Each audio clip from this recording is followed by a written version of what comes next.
Baik, kembali semula dalam Malaysia hari ini. Okey, kita nak bawakan sedikit sudut pandang yang berbeza. Ini berkenaan dengan bagaimana misi yang dilakukan oleh APM menyelamatkan seekor tapir. Tersesatlah kot. Itulah rasanya sebab kalau difahamkan sebab kakinya tu pun cedera. Difahamkan dilanggar, lepas tu dia termasuk dalam parit. Jadi gitu, tapir tu pun kita tahulah besar. Berapa kilo? 300 kilogram. 300 kilogram. Kaki dah lah sakit, nak panjat tebing parit tu susah kan. Jadi nasib baiklah ada anggota-anggota penyelamat daripada APM ini yang menyelamat. Ini dia, Fria, kita tunjukkan kepada anda petapir tu. Ini di Sabak Bernam ya. Jadi kita nak bersama dengan anggota dan juga pegawai yang bertugas di lokasi terbabit untuk menyelamatkan tapir ini. Jadi kita nak terus bersama dengan Lieutenant Pertahanan Awam Muhammad Hairi Ibrahim, merupakan pegawai pertahanan awam daerah Sabak Bernam, dan juga Korporal Pertahanan Awam Aidawati Syahari, Ketua Squad Shift Charlie. Assalamualaikum. Waalaikumsalam. Okey. Jadi kami difahamkan Korporal Pertahanan Awam Aidawati Syahari ditugaskan ke lokasi ketika itu untuk menyelamatkan seekor tapir. Jadi mungkin kalian boleh ceritakan terlebih dahulu bagaimana sebenarnya boleh dapat laporan daripada orang kampung ke kan? Nampak tapir ni di parit dan tercedera ketika itu. Okey, baiklah, saya mulakan dulu ya. Afat dan Fariha. Ya. Okay, Assalamualaikum warahmatullahi wabarakatuh dan selamat pagi kepada penonton MSI. Okey, artinya lebih manis untuk saya memperkenalkan diri saya terlebih dahulu ya. Okey, saya Lieutenant Pertahanan Awam Muhammad Hairi Ibrahim. Okey, sebelah saya adalah Korporal Aidawati. Bermula daripada belakang, sebelah kanan adalah Korporal Hamzah, Private Atika, Private Sufi dan juga PBT Faizal. Okey, mereka ni yang bertugas semasa kejadian pada tersebutlah. Okey, sebelum saya ceritakan sedikit berkenaan dengan kronologi kes. Kronologi kes ini berlaku pada 1/1/2024 iaitu tahun baru. Tahun baru. Okey, dia berlaku pada jam 5.30 petang. Okey, kes ni kami terima daripada Pusat Kawalan Operasi Daerah Pusat Kawalan Operasi MERS daerah Kelang. Untuk negeri Selangor punya Pusat Kawalan Operasi lah. So kami terima pada jam 5.30. Okey, sejurus saja terima kes ini, tindakan pertama saya adalah saya mengarahkan anggota saya yang bertugas sebagai operator Pusat Kawalan Operasi Daerah Sabak Bernam ni untuk menghubungi Jabatan Perilisan. Dan respon daripada Jabatan Perilisan pada ketika itu sangat baik dan mereka memberikan kerjasama yang sangat baiklah untuk kes ini. Okey, baik. Boleh saya terangkan kenapa saya libatkan Jabatan Perilisan? Okey, Pak dan Fariha. Ya. Okey, seperti yang kita semua sedia maklum, tapir ni dia adalah spesies ikonik yang dilindungi sepenuhnya. Dilindungi sepenuhnya di bawah Akta Pemulihan Kehidupan Liar 2010, Akta 716. Akta 176. Jadi kita perlukan kerjasama dengan Jabatan Perilisan supaya kes ini dapat ditangani dengan lebih berkesan. Dan yang pentingnya adalah tindakan selanjutnya. Tindakan selanjutnya bermaksud selepas tapir itu diselamatkan, apa yang perlu kita buat? Apa yang bagaimana proses kaedah rawatan tapir tersebut, ke mana tapir tersebut hendak dibawa, itu adalah tanggungjawab Jabatan Perilisan. Itu sebab kami APM bersama-sama dengan Jabatan Perilisan. Dan di sini saya ingin memberikan kredit kepada Jabatan Perilisan kerana memberikan kerjasama yang sangat terbaik masa operasi itu dijalankan. Baik, itu antara kronologinya lah bagaimana tapir ini berjaya ditemui. Dan kita nak tanya kepada Korporal PA Aidawati lah. Okey, Puan sendiri berada dekat lokasi kan. Jadi mungkin boleh kongsikan kepada kita bagaimanakah antara teknik dan juga kaedah yang digunakan. Sebab kita tahu bahawa tapir ini berat dan sebagainya kan. Kita tanya, macam mana cara nak naikkan tapir tersebut kan? Mungkin Puan boleh kongsikan? Okey, baik. Terima kasih. Dapat dengan Farha. Okey. Setibanya kami di lokasi, kami mendapati seekor tapir berada di dalam parit. Dan tapir tersebut dalam keadaan lemah dan kesakitan. Dan kita sedia maklum bahawa tapir ni dia haiwan yang pemalu. Pemalu dan hidup bersendirian. Okey.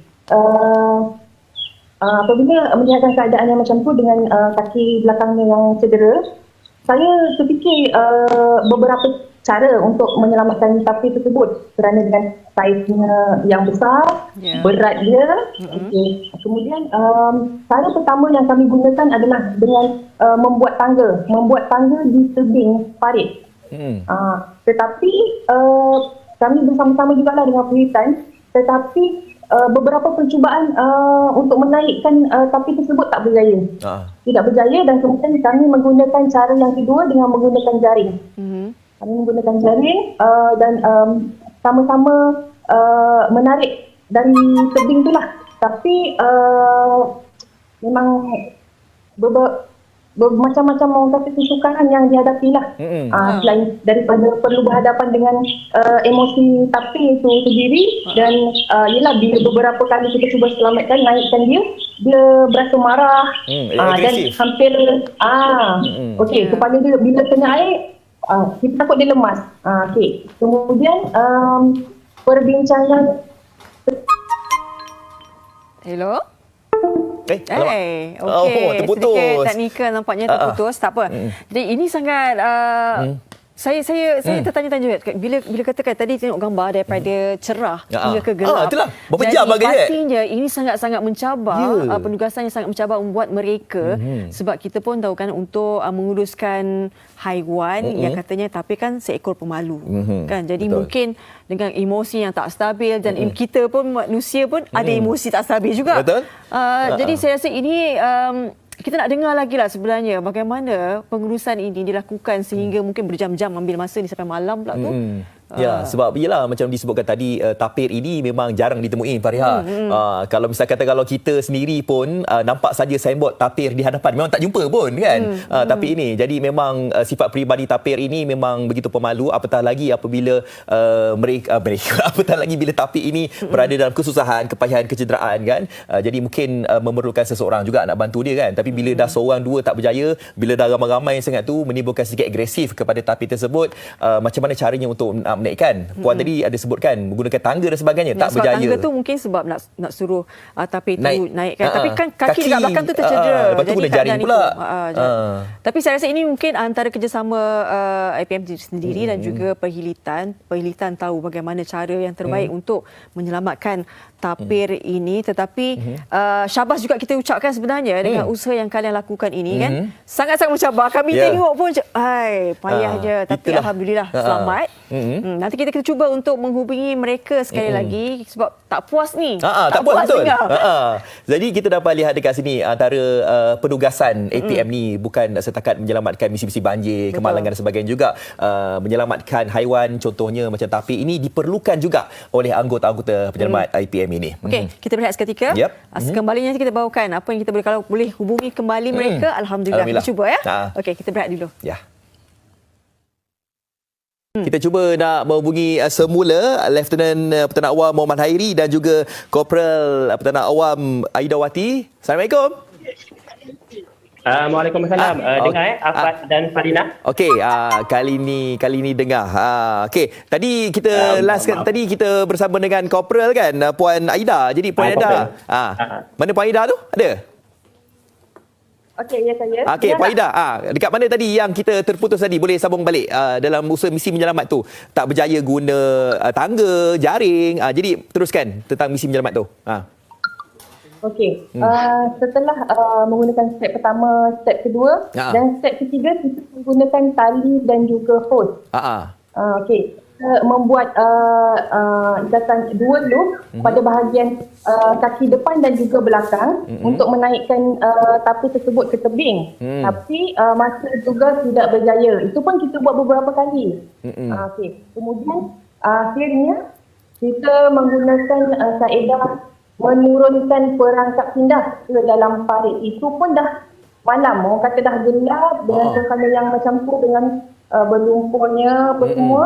Memang berbagai kesukaran lah yang kita hadapi dengan emosi tapir itu sendiri. Sebab kita maklum dicedera apa semua, kita terpaksa pujuk. Masuk ke dalam perangkap pindah tu pun kita terpaksa pujuk dia. Okey. itu yang mengambil masa yang terlalu lama hingga lebih kurang dalam 3 jam setengah macam tu. Okey. Faktor-faktor yang membuatkan tak berjaya untuk menaikkan tapir yang cedera tu adalah kerana pertamanya bentuk muka bumi, tebing yang tinggi, kemudian dengan keadaan tapir tu yang lemah sebab dah dalam 2 hari lah. Kalau ikutkan cerita tu daripada masyarakat tempatan dah 2 hari. Okey, kemudian kerana saiz dan juga berat badan tapir tu. Sebab bila dia nak anjak badan dia ke tebing tu memang susah. Sebab kaki belakang dia kedua-duanya memang cedera. Itulah dia situasi yang kami hadapi dah beberapa sekarang juga lah. Baik. Memang Tuan Hairi, kita nak tahu selepas misi ini berjaya membawa keluar tapir tersebut daripada parit tu kan. Jadi keadaan sekarang ni bagaimana? Berada di mana tapir ni sekarang? Sekarang ni tapir itu berada di Sukai Perak, itu di Jabatan Selatan, kawasan Pemulihan. So di sana tapir itu berada dan diberikan rawatan yang selanjutnya lah. Tapi keadaan yang lebih orang kata lebih mendalam berkenaan dengan tapir itu kami tak tahulah. Sebab di bawah seliaan Jabatan Selatan lah sekarang ni. Tapi apabila korporat ataupun tuan ataupun puan berada dekat lokasi itu ataupun dah selidik dah tentang tapir itu, kecederaan tapir itu dia punya kaki itu berpunca daripada apa? Kemalangan ke atau bagaimana? Okey, mengikut cerita masyarakat tempatan, keadaan tapir tu cedera macam tu akibat daripada dilanggar oleh kereta. Dan kejadian tu terjadi 2 malam sebelum kami menerima kes. Dah 2 hari. Satu hari dan satu 2024. Kiranya ini memang adalah kes pembukaan tahun baru 2024. Ya, satu penugasan yang sangat mencabar buat kalian juga. Pengalaman yang cukup hebat sebenarnya. Dan kita ucapkan terima kasih banyak-banyak di atas jasa dan juga pengorbanan kalian. Begitu juga dengan pihak perhilitan sendiri. Dan kita haraplah tapi itu sekarang dalam keadaan yang baik. Saya pasti perhilitan sangat-sangat pakar dalam keadaan seperti ini. Kepada Lieutenant Pertahanan Awam Muhammad Hairi Ibrahim, terima kasih. Dan juga Korporal Pertahanan Awam Aida Wati Syahari. Yang rakan-rakan di belakang juga terima kasih. Ya Allah, daripada awal pagi tadi kami nampak tadi. Kalian memberikan komitmen cukup tinggi buat kami. Terima kasih juga buat Afad dan juga Farihah kerana sudi bertemu ramai kami. Baik. Terima kasih juga. Okey. Selamat menjalankan tugas kalian selamat juga. Tugas. Assalamualaikum. Terima kasih. Jaga diri. Okey. Waalaikumsalam. Terima kasih. Baik.